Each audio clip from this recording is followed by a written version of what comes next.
Assalamualaikum warahmatullahi wabarakatuh. Perkenalkan, nama saya Muhammad Ihsan dengan NIM 21045013 dengan mata kuliah Geografi Tanah. Pada kesempatan kali ini saya akan membahas tentang penghantar geografi, definisi tanah, dan konsep dasar geografi tanah. Antar geografi tanah.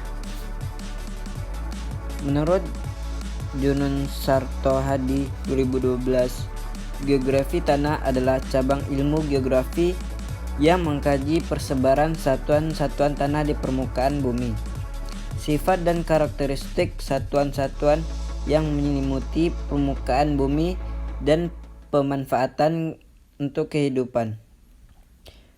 Menurut Tejo Yuwono 1994, geografi adalah tanah ilmu yang mempelajari agian jenis tanah yang ada di muka bumi, daratan, dan faktor-faktor yang menentukan agian tersebut. Agian atau persebaran jenis tanah membentuk suatu bentangan atau mosaik tanah yang disebut dengan pedosfer. Tiap-tiap wilayah memiliki mosaik tanah sendiri karena perbedaan faktor-faktor penentunya.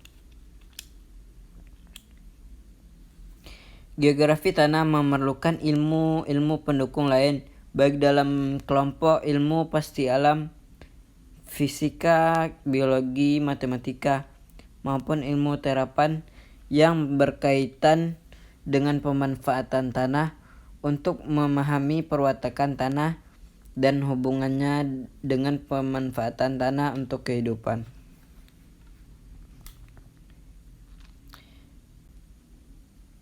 Kajian geografi tanah kental dengan analisis perkembangan tanah dari waktu ke waktu. Selain juga analisis keruangan berupa persebaran satuan-satuan tanah di dalam ruang.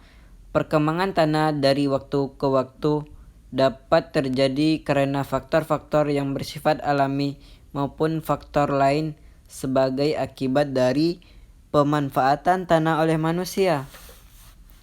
Persebaran satuan tanah di permukaan bumi tentu tidak cukup hanya disajikan secara deskriptif dengan menggunakan kalimat, namun perlu digambarkan ke dalam sebuah peta.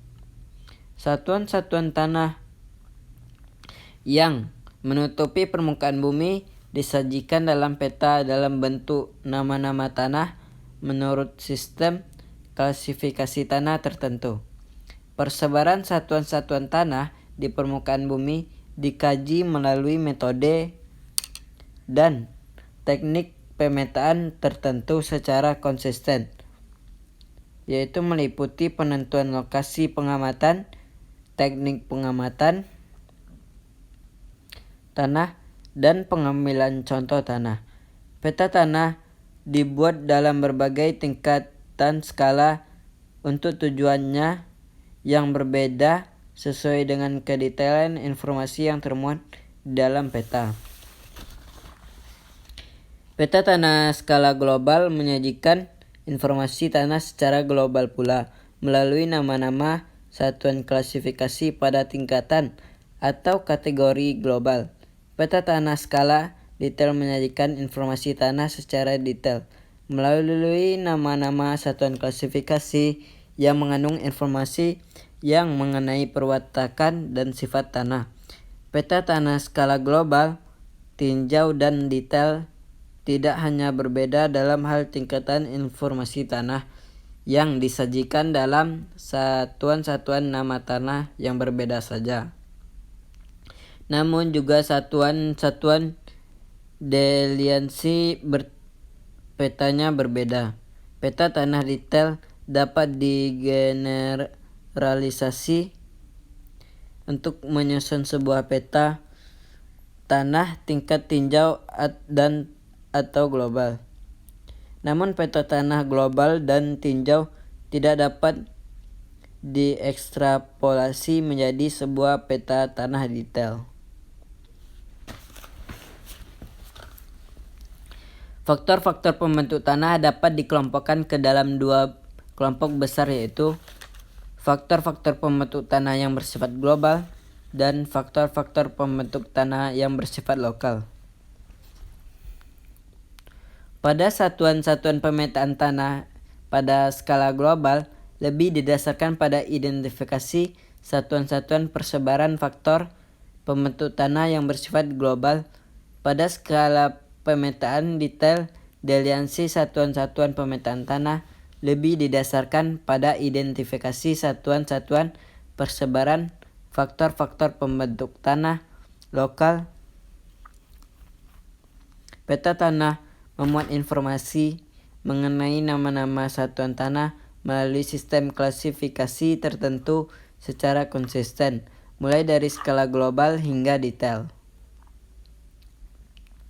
Sistem klasifikasi tanah selalu disusun berdasarkan tentang perwatakan dan karakteristik tanah. Sistem klasifikasi tanah yang baik adalah sistem klasifikasi yang dapat mewadahi semua tingkatan skala pemetaan mulai dari skala global hingga skala detail. Pemanfaatan tanah yang lestari selalu didasarkan pada telaah sifat dan karakteristik tanah. Pemanfaatan tanah yang kurang sesuai dengan sifat dan karakteristik yang dipunyai oleh satuan tanah akan memberikan hasil yang kurang optimal. Pemanfaatan tanah sebagai bahan industri jika kurang sesuai dengan sifat dan karakteristik satuan tanah yang sudah, maka ada yang menghasilkan barang yang kurang bermutu. Pemanfaatan tanah sebagai sebuah lokasi, sebuah aktivitas pembangunan jika kurang sesuai.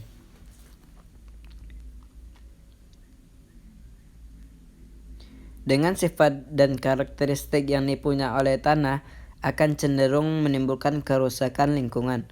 Timbulnya bencana bagi kehidupan dimulai dari pemanfaatan tanah yang kurang sesuai dengan sifat dan karakteristik yang ada pada tanah. Konsep tanah. Konsep tanah.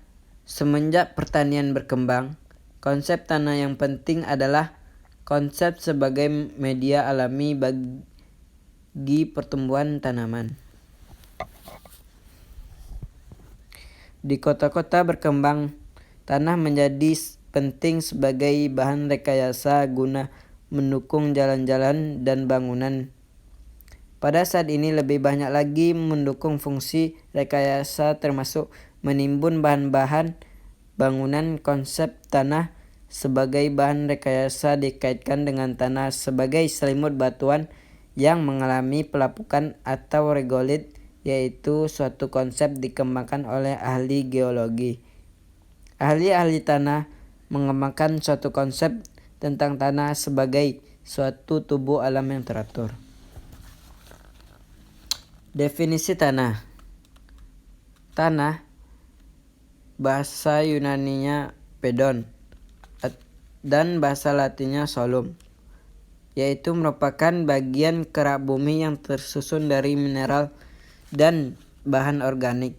Tanah sangat vital perannya bagi semua kehidupan di bumi karena tanah mendukung kehidupan tumbuhan dengan menyediakan hara dan air sekaligus penopang akar. Struktur tanah yang berongga-rongga juga menjadi tempat yang baik akar untuk bernafas dan tumbuh. Tanah juga menjadi habitat hidup bagi mikroorganisme. Bagi sebagai besar hewan darat, tanah menjadi lahan untuk hidup dan bergerak. Menurut Glinka 1927, tanah adalah tubuh alam yang bebas memiliki ciri morfologi tertentu sebagai hasil interaksi antara iklim, organisme, bahan induk, relief, dan waktu. Proses pembentukan tanah merupakan hal yang mendasar dalam kajian geografi tanah. Faktor pembentuk tanah seperti yang dikemukakan di atas. 1. Bahan induk merupakan penyedia asal mineral tanah. Meskipun tanah bukan merupakan hasil dari pelapukan bahan induk yang disebut sebagai bahan tanah induk tanah, bahan induk tanah dapat berasal dari batuan induk yang berasal dari bawahnya. Dapat pula berasal dari batuan induk yang lokasinya jauh dari lokasi keberadaan bahan induk tanah saat ini. Batuan induk dapat dikelompokkan menjadi 3, yaitu batuan beku, batuan sedimen, dan batuan metamorf. Yang kedua, iklim. Iklim yang penting pembentukan tanah adalah curah hujan, suhu, dan kelembaban udara.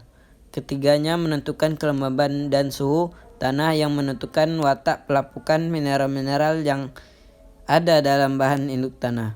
Pada wilayah yang lembab dan panas, maka pelapukan kimia akan lebih dominan dibandingkan dengan wilayah yang kering dan panas. Pelapukan secara mekanik akan lebih dominan pada wilayah yang kering dan panas dibandingkan wilayah berkondisi iklim tanah yang lain. Pengaruh iklim pada perkembangan tanah tidak saja berlangsung secara individual, namun juga berlangsung secara kompleks, terutama faktor pembentuk tanah yang lain. Organisme. Organisme merupakan faktor pembentuk tanah aktif bersama-sama dengan iklim. Peranan organisme sangat luas pembentukan tanah, mulai dari penghancuran bebatuan mulai aksi akar tanaman tingkat tinggi hingga pembentukan hara mikroorganisme tanah. Akar tanaman akan melebarkan pori tanah sehingga aerasi tanah menjadi baik. Akar tanaman menyerap air di dalam profil tanah sehingga tanah terjamin tidak berada dalam kondisi jenuh. Agar tanaman mengeluarkan senyawa-senyawa tertentu yang menyebabkan mineral primer yang ada dalam batuan induk menjadi mudah lapuk. Peranan hewan makro terhadap pembentukan tanah adalah dalam bentuk penyediaan rongga serta redistribusi tanah. Keberadaan organisme tanah yang sangat terkait dengan kondisi iklim. Relief. Analisis relief yang penting dalam kaitannya dengan pembentukan tanah adalah sudut lereng dan tinggi tempat. Tinggi tempat mempengaruhi suhu udara. Semakin tinggi suatu tempat, maka akan mempunyai suhu yang semakin rendah. Sudut lereng menentukan kesetimbangan antara limpasan permukaan dan infiltrasi. Sudut lereng semakin besar, maka jumlahnya limpasan permukaan akan semakin dominan terhadap infiltrasi. Lebih dari itu, sudut lereng menentukan kecepatan aliran permukaan. Wilayah dengan limpasan permukaan besar dan kecepatan aliran permukaan tinggi akan mempunyai ancaman erosi yang tinggi. Wilayah yang mempunyai laju erosi tinggi akan mempunyai tanah dengan ketebalan terbatas.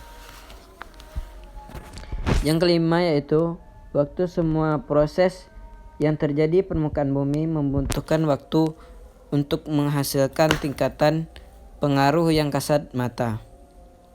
Semakin panjang kurun waktu berlangsungnya sebuah proses, maka akibatnya akan semakin jelas terlihat. Pada awal berkembang tanah, pengaruh batuan induk berupa ketersediaan mineral-mineral anorganik jelas dapat diurut asal-usulnya. Pada akhirnya perkembangan tanah, maka hampir semua mineral dapat lapuk, sudah dalam kondisi terlapuk, dan hanya menyisakan mineral-mineral lempung, alumino, silikat yang resisten, sehingga tidak dapat lagi dirunut asal-usul batuan induknya. Pada prinsipnya, semakin panjang kurun waktu perkembangan tanah berlangsung, maka tanah akan semakin tebal. Tanah yang terbentuk akan semakin miskin. unsur hara karena sebagian besar harta telah terlindih. Tanah semakin pucat karena hanya akan semakin miskin. Unsur hara karena sebagian besar hara telah terlindih. Tanah semakin pucat karena hanya tinggal umur resisten berupa mineral aluminosiליkat. Tanah yang terbentuk dari akumulasi unsur-unsur tersebut di atas memiliki komponen yaitu bahan material mineral, yang kedua bahan organik, yang ketiga air, dan yang keempat udara. Sekian dari saya, terima kasih. Wassalamualaikum warahmatullahi wabarakatuh.